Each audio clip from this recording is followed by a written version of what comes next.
You ever feel like nothing good was ever gonna happen to you? Yeah, and nothing did. So what? I'm alive. I'm surviving. That's it. I don't want to just survive.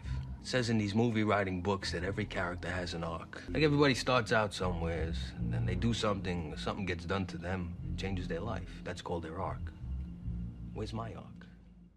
Early on, before almost anything's happened to him, Christopher gets it into his head that his life is supposed to have an arc.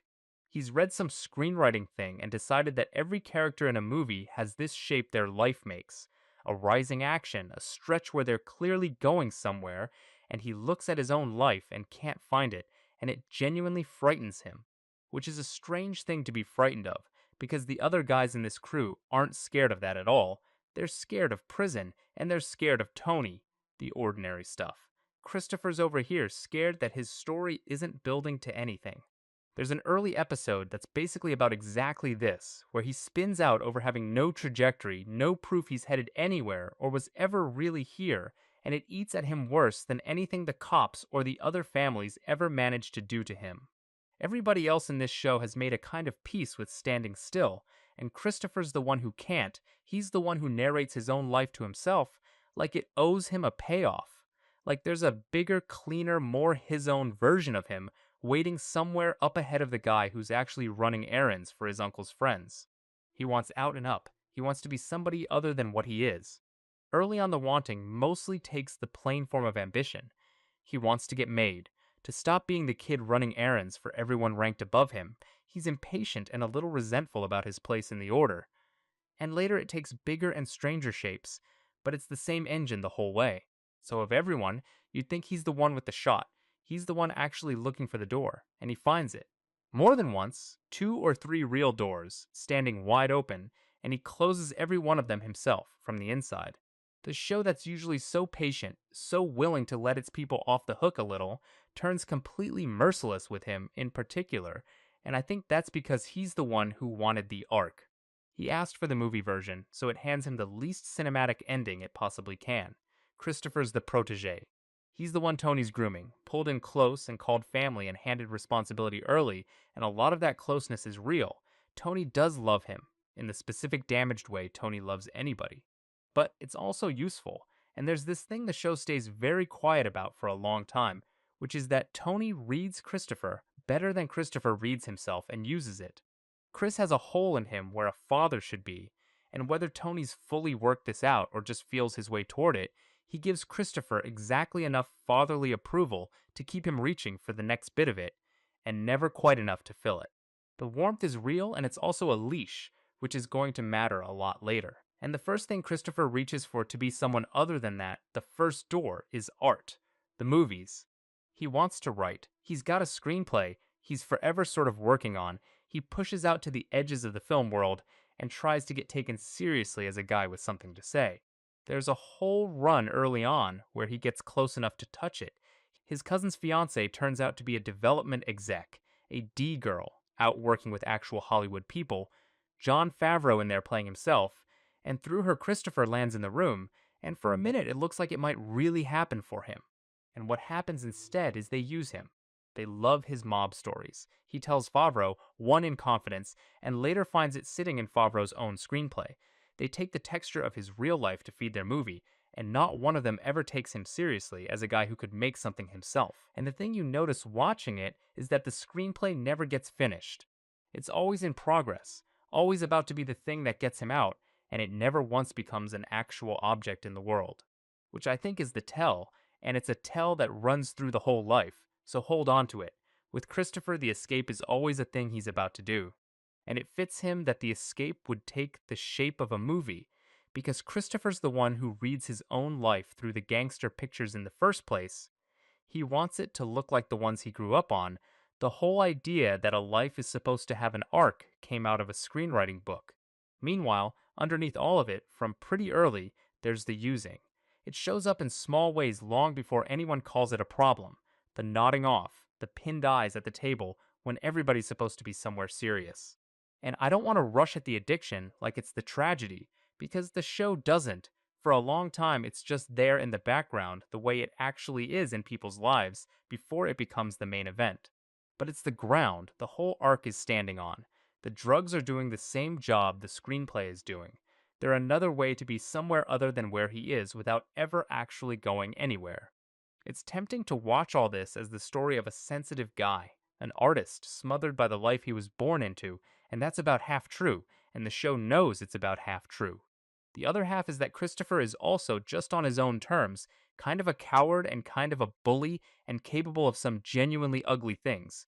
Early on, a bakery clerk skips over him to serve somebody else, and Christopher shoots the guy in the foot over the slight, treating a permanent injury as a fair answer to being made to wait, and the show lets the yelp play as a punchline, and the doors being real doesn't turn him into a good man who narrowly missed them. You have to hold both, or the whole thing falls apart. The first door doesn't look like a door, it looks like getting shot. Near the end of the second season, a couple of young guys trying to make a name for themselves ambush Christopher and put him in the hospital, and for a stretch in there, he's actually dead. He codes on the table, and they bring him back. And when he comes to, he's got something to say, because he went somewhere while he was under. He tells Tony and Polly he was in hell. Not a metaphor, not a bad dream hell, and he describes it. And it's an Irish bar where it's St. Patrick's Day every day forever, because the Italians and the Irish are in there going at each other for eternity. And Mikey Palmas is in there, the guy he and Polly murdered, and Brendan Fallone, and they've handed him a message to carry back. The show plays a lot of this for comedy, and it earns it, because Polly takes the whole thing and runs straight off a cliff with it. The message Christopher brings back is 3 o'clock. That's the entire message, and Polly decides it's aimed at him, some kind of countdown with his name on it, and he spends the rest of the episode coming apart over a number, eventually sitting down with a psychic who starts reeling off the names of men Polly's put in the ground until Polly's screaming at him. It's a great little run, and it would be easy to file the vision under the show's superstition comedy and leave it there. Here's why I don't. Of the 3 men in that hospital room, the reactions sort out in this very exact way. Polly believes every word and takes completely the wrong lesson. He treats a message from the dead like a scheduling conflict. Tony believes none of it, thinks it's the morphine talking, and is a little contemptuous of the whole conversation. And Christopher's the one who actually went, the one who was dead, who saw the place, who got told to his face that this is where the road he's on lets out, and he does less with it than either of them. Polly at least gets scared. Christopher gets a fright that lasts about as long as the hospital stay, and then he's back, exactly the same, and the trip to hell settles into being one more thing that happened to him instead of anything he acts on. And look, I'll give you that a morphine vision is a flimsy thing to hang a man's whole failure on. Nobody gets reformed by a fever dream, and if this were the only time Christopher got handed the truth and shrugged it off, I wouldn't waste a minute on it. But it isn't the only time, it's the first time, and every time after this one it goes the same way. The warning arrives, clear as anything, he takes delivery, and he stays put. By the 4th season, the using isn't in the background anymore, it's the main event. He's nodding off in the middle of the day. He's turning into a liability, a problem the whole crew can see, and eventually they decide to do something about it. And the something they decide to do is an intervention. And it's one of the best scenes in the whole show, and it's one of the best precisely because of how wrong it goes. An intervention is a piece of recovery world technology. It has a format, there's a counselor there running it, everybody's supposed to read a prepared statement, you're meant to say, I love you, and here is specifically how your using has hurt me, calmly, without attacking.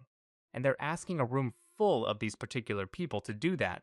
They're handing Polly Walnuts a worksheet, and you watch them try to hold the format, taking turns, reading off their cards, each one opening with the recovery speak they've clearly been coached into before it slides within a sentence or two into whatever they actually walked in there to say, while the counselor keeps trying to steer it back to the script and keeps getting rolled straight over. So they try. They sit in the circle and they read their letters, and it goes sideways almost immediately, because these are men and women who genuinely do not have the equipment for I love you and I'm hurt. What they have is grievance, and the letters keep sliding off the script into old resentments and flat-out insults. And somewhere in there it comes out that at some point Christopher, high out of his mind, sat down on the couch without noticing Adriana's dog was underneath him, this tiny thing, Cosette, and killed her, and then at the intervention had the gall to insist the dog must have crawled under there for the warmth. which lands somehow as both the saddest and the funniest thing in the room, this dead little dog in the middle of a heroin intervention. And then it collapses. Somebody's letter cuts too close. Christopher gives it straight back. He's not sitting there quietly absorbing any of it. He's sneering and returning fire, and the whole careful therapeutic circle just detonates. They're up out of the chairs and on him, beating him on the floor of the house, while the counselor stands off to the side, completely helpless, watching a mob beating climb out of a healing exercise. It's easy to watch that and put it all on the crew. Like the tragedy is just that these cold men couldn't manage to love him right for 20 minutes. That's part of it. But Christopher is also, in that room, genuinely impossible. He's not a wounded innocent getting failed by brutes. He's contemptuous, he's provoking them, he detonates it about as much as they do. Real interventions with real addicts go to hell all the time. That's not a mafia thing. The mafia part is only that here it goes to hell with fists. Underneath the comedy, though, the scene is making a hard point.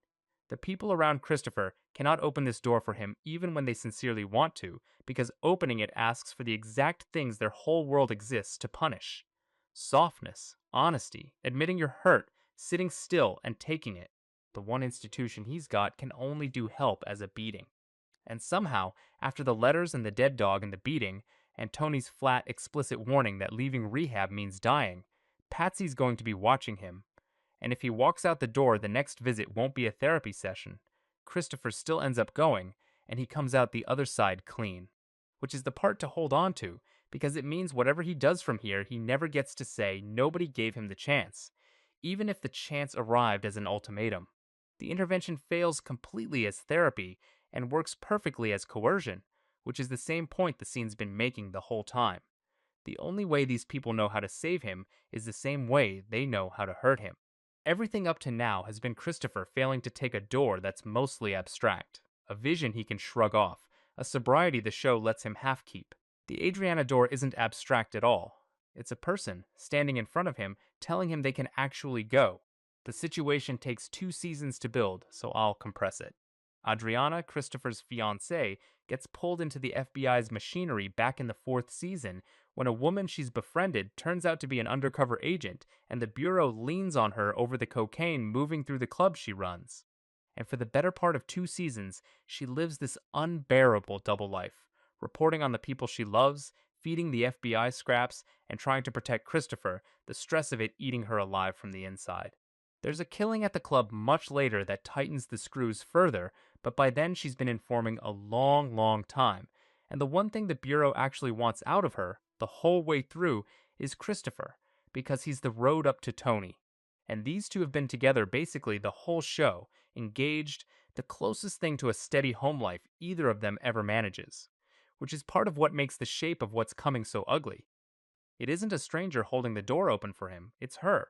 So finally, in an episode called Long-Term Parking, she tells him, sits him down and tells him the truth. I've been talking to them for months, and lays out the offer. We go into the program, we disappear, new names, a new place. We start over, the two of us, out, and it's a real offer. Not a fantasy escape like the screenplay, an actual federal program with paperwork, a literal door with a literal new life behind it, and the person holding it open is the one he's supposed to love most. His first response is to try to kill her. His hand goes to her throat right there, because that's the reflex. The truth shows up and the hand goes to the neck, and then he stops and lets go and leaves, and for a little while it's genuinely open which way he goes. He drives off. He's got money, he could run, then the gas station. He pulls in to fill up, and he watches an exhausted-looking father across the way loading a bunch of kids into a beat-up car, the family's belongings roped to the roof, everything about it saying no money and no way out from under it. And you can see it land on him that this is what's on the other side. Not freedom. That. Poverty and anonymity and responsibility. A nobody with a car full of kids, and none of the status that used to make his own suffering feel like it mattered. And he can't do it. That's the whole show in one parking lot.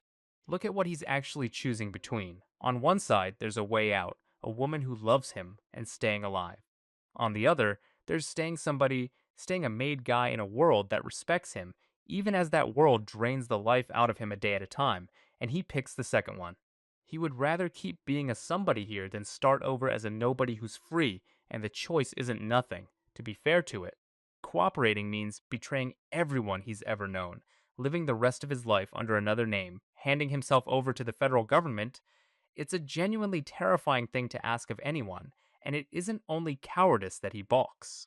But the show won't let you settle even there, because it doesn't stage the decision as a man weighing that terror, it stages it at a gas station, watching a poor family load up a dying car. That image is the clearest explanation the episode gives us for what turns him around. He calls it in, he gives her up to Tony, and the part he doesn't even have to witness is somehow the worst of it. Silvio comes to collect her, tells her Christopher's hurt himself, that he's in the hospital, and she gets in the car, half out of her mind with worry for him, and Silvio drives her out to the woods. She works out what's really happening on the way, and she tries to get away, and she doesn't.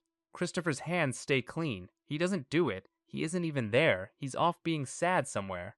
He opened the door, looked through it at the ordinary life waiting on the other side, closed it, and let the closing kill her. It's the nearest he ever comes to getting out, and it's the most damage he ever does, and those turn out to be the same act. The sobriety holds, unevenly, for a surprisingly long stretch. He goes to rehab back in the 4th season, and a lot of the recovery plays out across the 5th. He works the program, goes to meetings, builds parts of his life around staying clean, even as the pull to use never really goes away. And for once, the fantasy of being someone other than a soldier takes a real shape, because he goes back to the oldest dream, the art. He falls in with a guy named JT. Dolan, a real screenwriter with a real career behind him, also an addict in recovery, and almost immediately Christopher turns the friendship into a racket. He brings JT, who's a recovering gambling addict, into the executive card game, watches him run up a debt he can't cover, watches him relapse and take a beating over it, and then uses the debt to make him write the movie. So even this, even the one bridge to the life he keeps saying he wants, gets built the only way Christopher knows how to build anything, through somebody owing him. He supplies the story and produces it. JT, under the gun, writes it. And they make it. This is the part that ought to be the thing finally happening, because the movie he'd been about to make since the 1st season finally turns into an actual object in the world. Though notice that even here he can't quite do it himself, he needs JT to turn his ideas into a script and a card game debt to make JT do it. They make a film called Cleaver, a slasher. A mobbed up guy gets betrayed and butchered and comes back from the dead with a cleaver to work through the people who did it. The thing about Cleaver that everyone around him works out sooner or later is that it's about Tony. The betrayed man in the movie, Michael, is carrying Christopher's grievance, and the boss who had him whacked, Sally Boy, is drawn close enough to Tony that the tell is unmistakable. On screen, the boss is sleeping with the dead man's girl. Tony doesn't quite let himself see it at first. It's Carmela who says it out loud, watching the thing, that it's a revenge fantasy and the boss is him. And once she's put the name to it, he can't stop seeing it. His own murder, staged as genre, which is Christopher saying the unsayable the only way he's able to, that he thinks Tony wanted Adriana and hates him for what the life cost. And still the two of them never say a word about it to each other. And real quick, because it might be the most Christopher thing in the whole show, around this same stretch he's trying to get a real actor attached to the movie, and he goes and takes a meeting with Ben Kingsley, and Kingsley's perfectly gracious and completely uninterested, and the thing Christopher walks away fixated on isn't the film at all, it's the swag, the gift bags full of free luxury junk these celebrities get handed for showing up. He wants the loot, and it gnaws at him enough that he and one of his guys corner Lauren Bacall, coming out of some event, and mug her for hers, deck her and grab the bag, his one real brush with movie royalty, and he robs it, which is the whole man in a single bit. You put him right next to the thing he says he wants more than anything, and his hands just do what his hands do. So look what happened to the art. The one time the fantasy stops being a fantasy and turns into a real thing, it isn't an escape from the life at all. It is the life. It's his hatred of Tony pressed into 90 minutes of schlock. The door he'd been reaching for since season 1 finally opens, and on the other side of it is the exact same room. He couldn't make anything that wasn't the mob, because he couldn't be anyone who wasn't in it. By this point, Christopher's sobriety has already cracked. He'd used again well before the movie ever reached its premiere, and by Walk Like a Man, whatever structure recovery gave him is coming apart completely. Paulie humiliates him in front of the whole room and the room laughs along, and Christopher gets drunk, properly drunk, JT. Even names it, and turns up at JT's apartment, desperate to unload on somebody, and he starts circling the dangerous stuff, names and deaths and secrets, Ralph and Adriana and the rest, the things JT knows he cannot afford to hear. And JT, who got clean himself and has spent the whole time trying to keep his distance, keeps refusing to let him say it, and finally puts up the only boundary he's got left, that he's not Christopher's sponsor anymore, that Christopher's in the mafia, and needs to go get help somewhere that isn't here. And Christopher shoots him in the head. He murders the writer. Not a friend, exactly. He'd spent months using the man, but his last civilian connection, the one person left in his life who understood addiction and actually belonged to the world, Christopher kept saying he wanted, and he kills him for saying a true thing he didn't want to hear. And it'd be easy to write him off as a hack who was never really an artist, which isn't quite right either. Cleaver gets made. It's a real film. It's not nothing. There's some genuine ability in there. He wasn't dreaming above his station, which makes it sadder, not less, because he actually had something, and the only form it ever took was venom, and the moment the world reflected a little of it back to him, honestly, he put a bullet in it. Because that's the escalation. Back in the hospital, the truth showed up, and he ignored it. Now it shows up in the form of a man telling him exactly what he is, and he doesn't ignore it anymore. He kills it. Everything so far has been Christopher at the door doing the closing, and that's true, I'm not taking it back. But it's only half the mechanism, because every one of those doors has a second person standing at it, with his own hand on it, and that person is Tony. Go back to the thing the show keeps so quiet about for so long. Christopher has a hole in him where a father should be, and Tony fills it. Consciously or not, the show doesn't need to decide, with just enough approval to keep him close and loyal and reaching for the next piece, and never enough to be done. That's the whole arrangement. Tony's warmth toward Christopher is real, but it's a warmth that needs Christopher to stay a certain size. It's the warmth you give a kid, and it only works as long as the kid stays a kid. Then Christopher tries to grow up. He gets sober, which is the single most self-possessed thing he ever does, and the crew can't stand it. His sobriety comes off as a judgment on them, like he thinks he's better now, so they needle him for it. They turn his clean living into a joke and a provocation until staying clean feels lonelier than using ever did. You see it in the small stuff. He's the only one at the card table not drinking, the only one ducking out early for a meeting, and the guys read it as him putting on airs, like getting sober is his way of telling them he thinks he's better than they are. The system he's inside treats the one healthy thing he does as an insult and leans on it until it breaks. And Tony is right there in that, because a sober Christopher is a Christopher who's slipped the leash a little, who's got a life of his own now, a wife and a baby daughter, a program, a set of loyalties that don't all run back to Tony. And Tony takes all of that in, and this is the part that's so ugly and so true as a kind of leaving. And then Cleaver lands on top of it. Tony's seen the movie, Carmela's named it for him, and now he knows his protege's been carrying around a fantasy of butchering him. There's a whole premiere for the thing, a party, a room full of people in nice clothes clapping while Tony sits there in the dark watching a version of himself get opened up on screen, and whatever father love was in the arrangement curdles right there. The warmth was always conditional, and Christopher just failed the condition. From that point on, his next failure isn't going to find the same reserve of protection waiting underneath it. Now, you could take all this and swing the other way and decide Christopher never had a chance, that Tony rigged the whole thing and the doors were never really open. And that's too easy. It just slides all the blame one seat over. The doors were real. Adriana was a real way out. Other people in this show do get through it, at least for a while. It can be done. Christopher didn't fail because escape was impossible, and he didn't fail purely because Tony held the door. He failed because both things were true at the same time, because he wouldn't push, and because the one man who could have opened it for him had every reason on earth not to, and never did. That's the co-authorship. Christopher closes the doors from the inside, Tony leans on them from the outside, and between the two of them, the man stays exactly where he's always been. It happens in the very next episode, and it happens in a car. Christopher's driving Tony home at night, and he's high, he's using again, and he's at the wheel. They're talking, he gets distracted, and to miss an oncoming car, he jerks the wheel, and they go off the road and down an embankment, rolling, and come to rest wrecked. And they both live through it. Tony's banged up, but he's fine, he gets himself out. Christopher's in a much worse way, crushed into the driver's seat, hurt badly inside, coughing up blood. And in that state, half gone, he says the thing that kills him. He tells Tony he'll never pass a drug test. That's the worry, even now.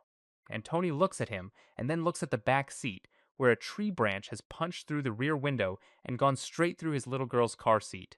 Caitlin's seat, empty, thank God, but run right through, and something in Tony closes.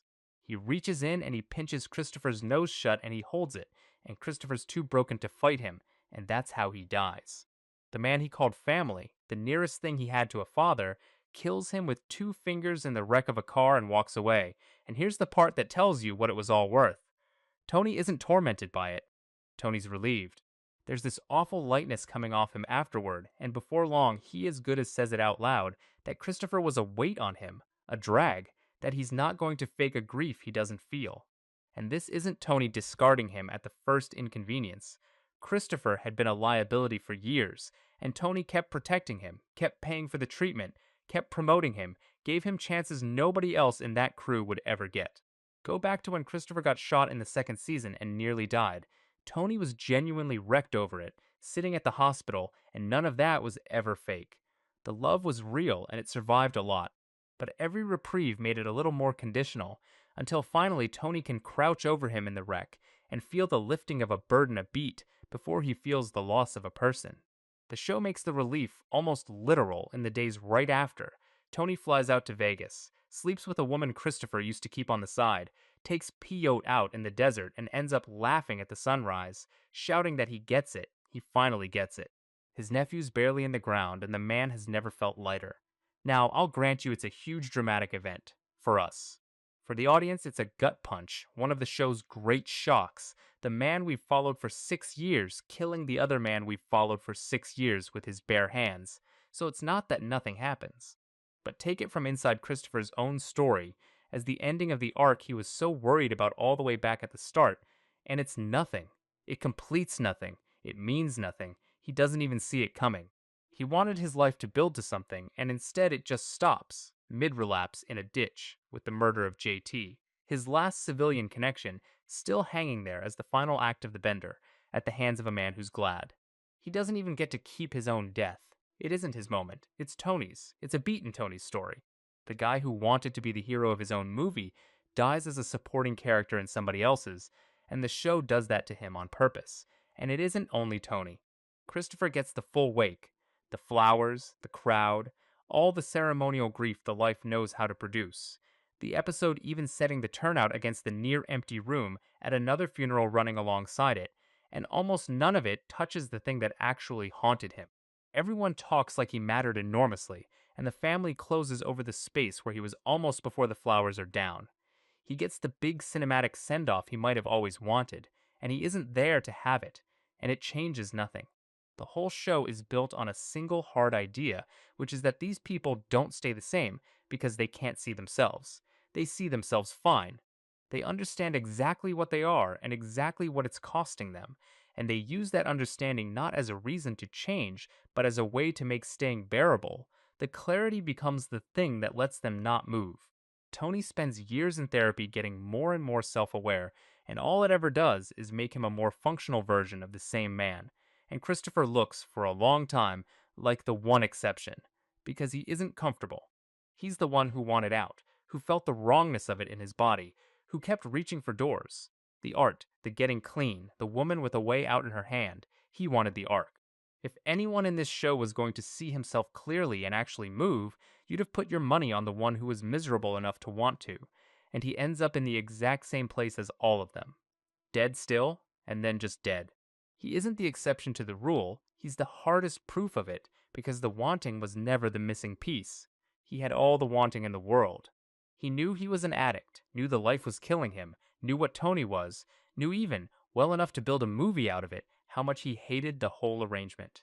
He saw every door and he wanted out more than anyone in the frame, and none of it moved him an inch, because underneath all of it, he could not become anyone other than who he was. All the clarity ever did was make him suffer the stillness instead of settling into it like the rest of them. He spent the whole show about to change, about to get clean, about to get out, about to finish the thing that would make him somebody else. And that's where the show leaves him.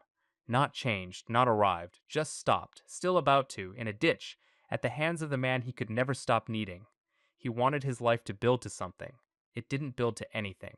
It just went around, the way all of theirs go around, and he was the only one who wanted out badly enough to feel the circle close.